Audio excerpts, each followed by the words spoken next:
The National Social Investment Program under the Ministry of Humanitarian Affairs, Disaster Management and Social Development has been a success.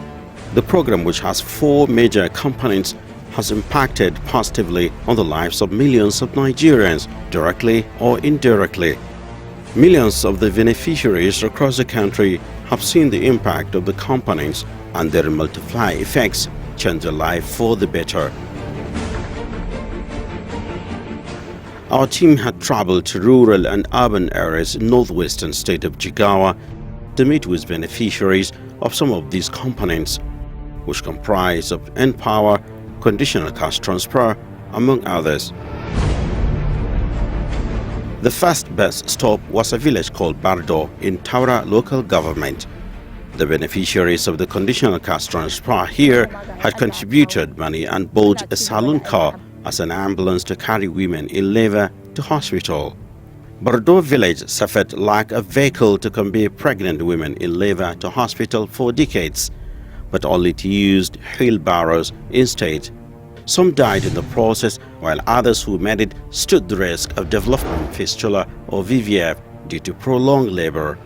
The vehicle procured by the CCT beneficiaries became a relief for this community, which grapples with poor access road. How did the journey to purchase a vehicle all start? To babban tunanin da muka fara yi dai sai muka ga to shi a garin dai babu illa abin da zamu tunkara illa mu mata mu ceto ran ƴaƴanmu tunda mu mun daina aihuwa, tunda yake duk abin da ka sani in an ce a harka ta aihuwa ta kama. Babban al'amari guda ɗaya shine na farko a nemi mota kuma a nemi hanyar tafiya. To sai muka ce bari mu gani mu nemo mota da kanmu, saboda duk lokacin da aka ce ga mace ta zauna naƙuda abin da yake ba mu akasari wannan irin rashin motar da sai an ji an nemo amalanke ko mun dare jini yana zuba a jikin mace, haka za a dora ta, to haka za a dinga tafiya gagajab wata a sami rayuwarta kuma wata a rasa ran. To shine muka zauna aka ce idan wata ya dawo na wannan tallafi me muke ganin za mu hada, sai aka ce to a fara yin 1000. To Allah da ikonsa muka zauna kowace shugaba ta kawo wannan kuɗi, muka tace wannan kuɗi naira 420. Allah da ikonsa kuma sai wannan wata ya daɗa kamawa, shi ma aka ce abin da aka yi a wancan ɗin hakan za a sake. To Allah da ikonsa aka haɗa wannan kuɗi, shine kuɗi ya zama naira 840.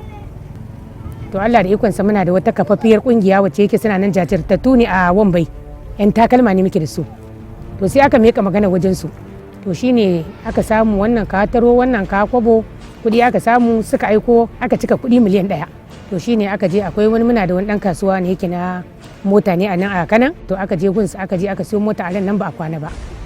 Allah da ikonsa wannan mota da ka ganta sai ga gaban magarba an shigo da ita gaba ɗaya mata ta ko ina sai da muka cika kofar fadan nan kowa buɗa yake. The vehicle tagged Haihuwa Lafia, which loosely translates as Safe Child Delivery, is now being used within 13 communities around Varda village to convey the will-be mothers to hospital for delivery. And not only that, any critical ill person that may need to be conveyed to hospital benefits from the vehicle. Ba iya haihuwa bane, ba to mu ba mu kaɗai take amfana a nan mu kaɗai ba. Nan kewaye muna da garuruka sun kai 13 a ƙarƙashin wannan dagacin. To shi ne muka ga duk abin da mu ma abin nan ba ƙarfin mu ne sai mana ba, mu ma taimaka mana aka yi, to ya kamata mu ma mu taimaka wasu.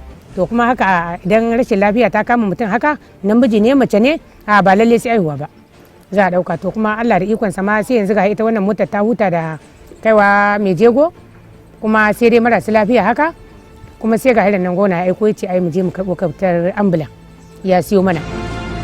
The sacrifices of these vulnerable women to help their immediate communities with the savings from 5,000 naira monthly stipend to purchase a vehicle prompted a philanthropist in the state to also purchase another vehicle for the community. Also, the state government, under the Sustainable Development Goals, donated an ambulance to the same community. No doubt, the National Social Investment Program under the Minister of Humanitarian Affairs, Disaster Management and Social Development, Sadiya-farouq, has been touching the lives of the communities in Nigeria positively.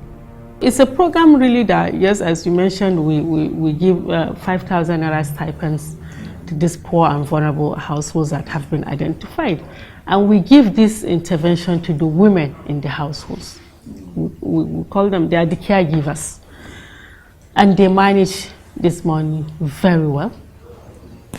They feed the house, the family.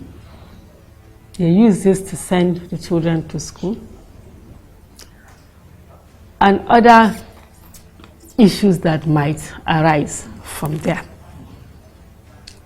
And then they also form themselves into cooperatives where they save some little amount of money that they now collect every month and then put it into some small businesses that will add to what they are receiving. The same women who contributed to purchase the vehicle also agreed to buy land to be used as a graveyard because the graveyard in that community has filled up.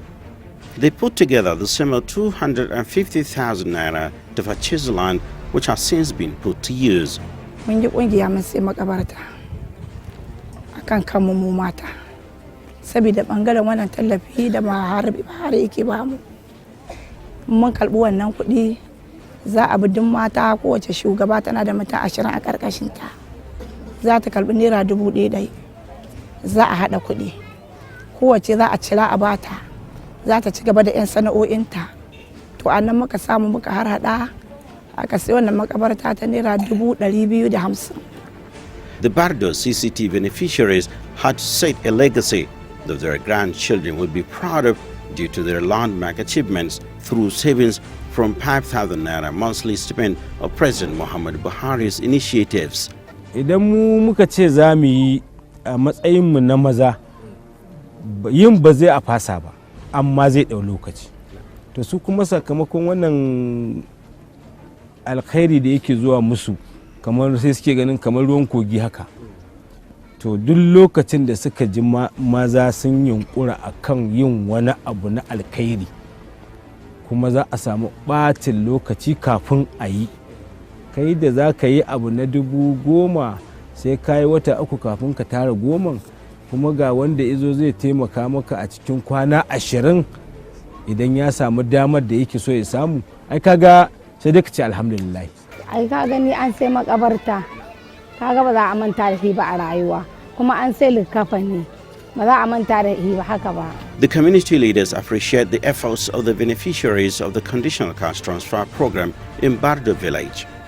Wannan al'amari babban al'amari ne saboda mu dai a rayuwar tamu ba mu samu canje-canje ba masu daɗi irin a wannan karnin da muke ciki. Mun ji daɗin wannan karni sosai domin a nan muka san cewar tallafi daga gwamnati yana da amfani ga al'umma. Our team moved to another village, Gurjawa. Like the women in Bardo, in this village they are also determined to buy a parcel of land for a primary health care facility. This effort had lured the local government to build the health facility using the same land. This is a remarkable achievement made by the beneficiaries of conditional cash transfer in Gurjawa village. But the question is, why did these women decide to buy the land for a health facility? Sakamakon ba mu da asibitin da za a kai mutane nan, shi ne he muka yanke shawara muka ce a tara muka tara mu iya mu muka nemi mazanmu da mai gari da limami aka ba su shawara ka san komai za a yi he da shawara da muka yi shawara he suka ce i wannan abu yayi shi ne aka je aka yi cinikin filin asibiti aka siya ya yi tasiri sosai makwa ya sa mini inganci na rayuwa kwarai sosai ma. Life is gradually becoming happier and healthier in Gurjawa compared to the past before the advent of the CCT program. They had to travel far distance before they could access health facility. But now that they have acquired one through beneficiaries' efforts with government support, is worthy of mention. Gaskiya mun ji daɗi. ‘Ya'yanmu, mazajenmu, tsofinmu da duk hassarakanmu muna jin daɗi muna godiya. Gaskiya tallafin Buhari zan iya ciya mana komai ma. Ya gama mana komai a garin wannan namu Gurja. The 5,000 naira monthly payment has no doubt changed life for the better in largely rural communities where abject poverty is evident. The program is one of the best in sub-Saharan Africa that touches the lives of the poor and vulnerable directly, making a huge impact.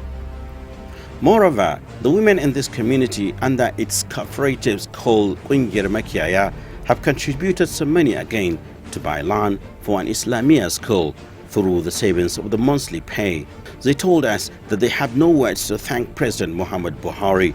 According to them, it is only now that they acknowledge the presence of government. Rayuwa ta kasance mana muna ci gaba kuma mun yi munna mun yi wa Allah godiya mun yi wa Muhammadu Buhari godiya saboda mun ci gaba sosai tallafi dalilin wannan tallafi na Buhari.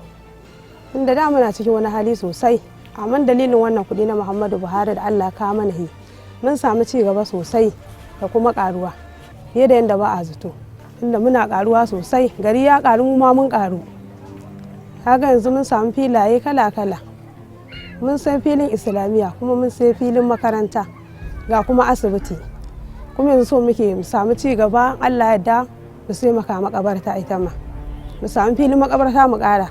The village head of Gurjawa told us what the beneficiaries have decided to do to make life better in this rural community, including the clearance of bad road, procuring plots of land for health facility and an Islamia school. Wannan talabi na Baba Buhari ya kashi gaba Gurjawa 100%.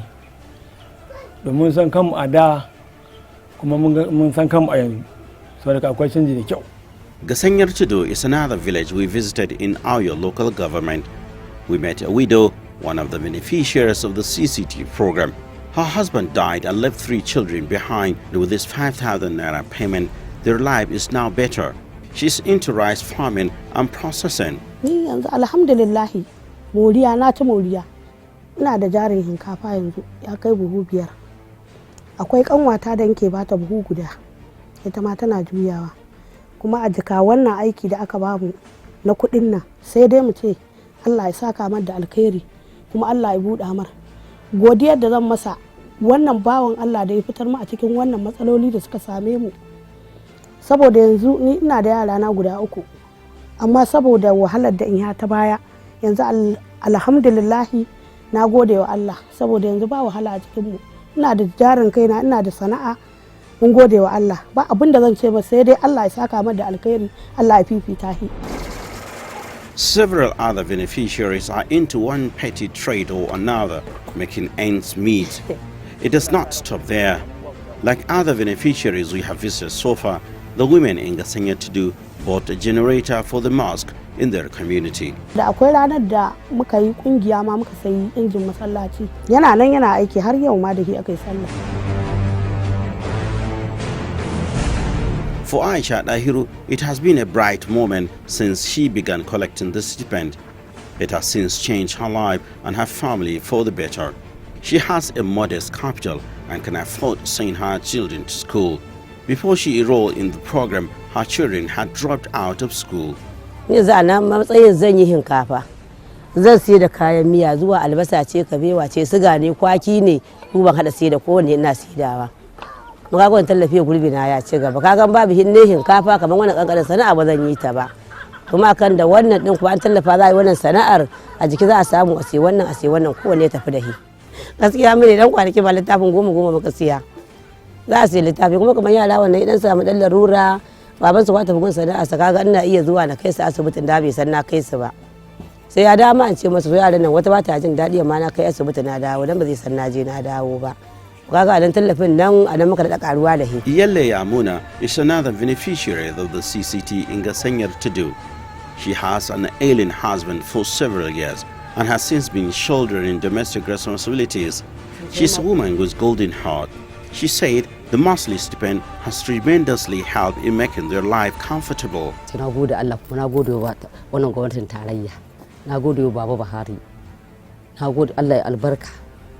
Kuma mun amfana mun ji daɗi wani ma ya amfana ta dalilin mu ma mun amfana mu ma an amfana a jikin mu kuma mun ci mun sha kuma muna dan abin da zamu yaga halla yau mu daɗa ci hala'i yau. Alhamdulillah, mun gode Allah. Muhammad Alheri is the husband of Iyaleya Muna, who has been incapacitated for several years. He said what he could only do to her is to continue to pray for her and her parents. She's everything to him. Duk wahalar da ka sani ta gida wadda za a ce an yi, ita ta ɗauke. Ganin da zaman da muka yi da ita, ina da lafiya ta ma ban ƙaurace mata ba. Yanzu kuma da Allah ɗora min larura, ni ma take taimaka mu. This happens due to the gains from the savings of the conditional cash transfer. The village head is proud of the contributions made by the beneficiaries in Gasanya to the village, helping themselves, their families, and the community. A ganin damarsu suka ce mini suna da niyyar za su zo su yi inji a sa a masallaci. Sai na ce ku soyo ku kawo mana, in kun so kun kawo mana sai mu ci Allah ya muku albarka. Farin ciki ne ta yi da su, na ce Allah ya sa a sake wani tallafin ma karo mana. Su ma su adana kansu, su daɗa cin dogaro da kansu yadda suke samun nan su ma an su samu a gare su.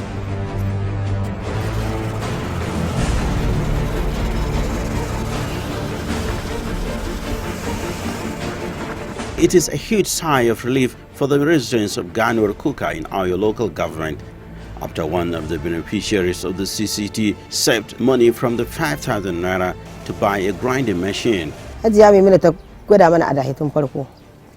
In mun yi mu cire da haka dai mun samu. Nake cirewa da haka na sai inji na guda daya. Ina nan ya zama biyu. Ina nan na saye maha. Daga nan cire ya maha na kai ta daki na ajiye ta na daura masa wancan fanda. Yanzu ne ke aiki da fanda duk gaba ɗaya fanda ce ko ce nake aiki da ita da akwai yamaha yanzu ma tana na cikin ɗaki a ajiye da in cire ta kuma tallafi tsakanin mu da shi mu ce alhamdulillah ga dabobi na a daure yanzu ma akuya ta ɗaya ta ma a tallafin na same ta ga ta nan yanzu ma ta sake aihuwa kuma ɗanta ina nan haila kinkiya ta da na saya ta haifa min rago mace da namiji ta haifa min raguna yanzu ma ta sake haifa min mace da namiji suna na a dandali ya daure. They had to go to Hadija some 10 kilometers away for grinding grains or groceries. Life was difficult then. Idan za mu yi sai mun tashi yara mun sun tafi cikin garin Hadija, za mu ba su kuɗin mahin, mu ba su kuɗin niƙa.